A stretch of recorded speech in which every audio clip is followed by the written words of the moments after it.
'Twas a night in December, and all through the halls not a teacher was stirring, not anyone at all. The artwork was hung in the dent centre with care, in the hopes that Mrs. Corbin would not despair. The students were nestled at home in their beds, while visions of winter break danced in their heads.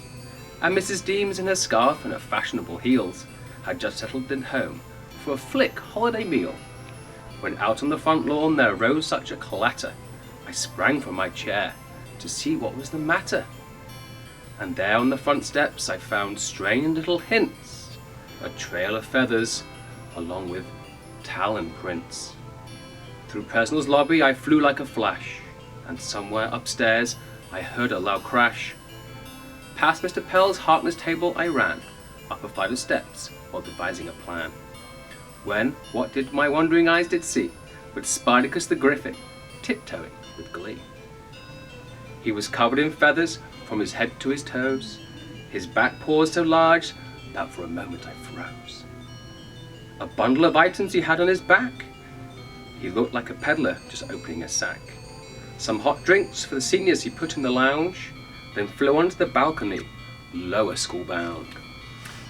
The moon shone bright in the 3K classrooms, where for the student he left snacks, for the teachers 2 brooms. Next to the dining commons he stopped for a bite, then rounded the corner and ran out of sight. I found him again in Coach Harold's workspace, leaving confetti galore in the athletic trophy case. Next to Mr. Burnham's room he did go to try an experiment, setting the room aglow. He stopped for a band-aid for a beak slightly charred, then away he went to the Taylor courtyard. His eyes, how they twinkled, his tail how merry, his wings so magical he looked like a blue fairy. A wink of an eye and a twist of a head soon gave me to know that I had nothing to dread. He spoke not a word but continued his work, delivering his gifts, then turning with a jerk, and laying a feather aside of his beak, he pointed to the sky past Personal's top peak.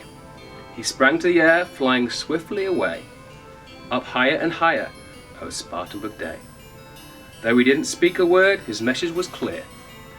Happy holidays to all, and a Griffin New Year.